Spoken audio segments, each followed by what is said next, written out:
In your frying pan, you want to go ahead and add some oil and let that just heat up just a bit. You don't need a lot of oil.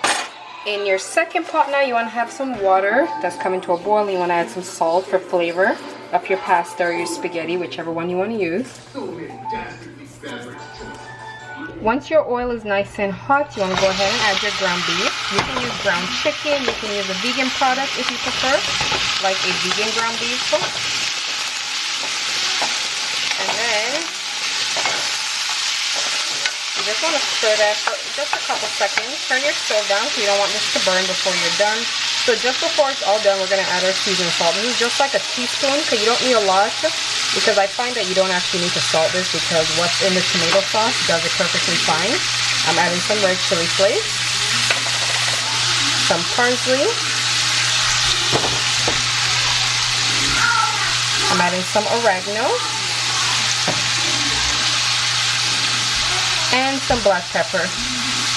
And then you want to go ahead and just combine everything together until the meat is all nice and brown.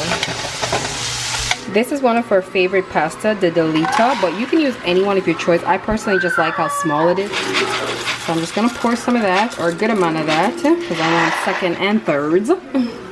And so will the kids.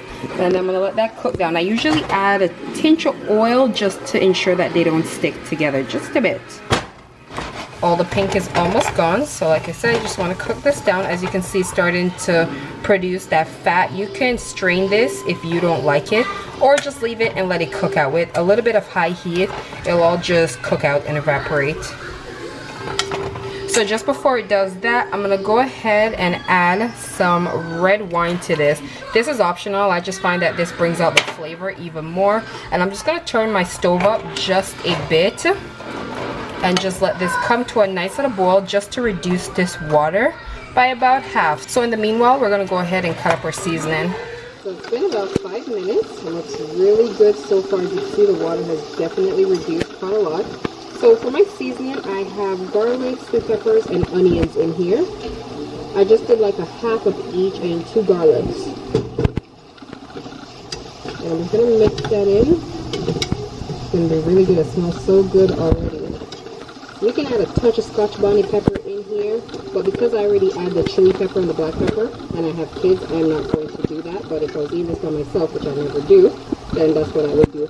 My favorite sauce to use is the Ragu sauce. It is so good. I like to use the one with the mushroom or the original with the chunks of ground beef. I think it's pretty good too.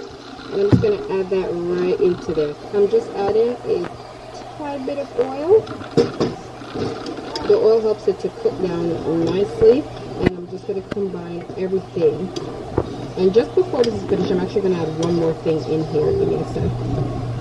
So while this is stewing down, I have some fresh broccoli here, and I'm just going to add that. This is optional. You can use carrots, you can use mushrooms, you can substitute just about anything for the broccoli.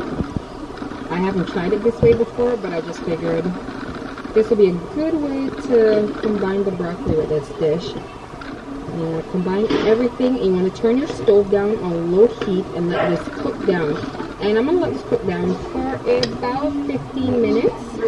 Just checking on our pasta now. It looks really good. It is almost done. So depending on how chewy you want this will determine how long you'll cook it down for. I like mine with a little bit of chew to it, but that's not always. So I'm just going to let this cook down. So I'll see you guys in about 10 minutes to check on these. Good, so it's been 10 minutes since we added our sauce, and it is cooked down nicely. It has about 5 minutes to go. I already strained my pasta. So after this, you can go ahead and plate this and add your favorite Parmesan cheese on top, or some mozzarella cheese, or just enjoy it like this.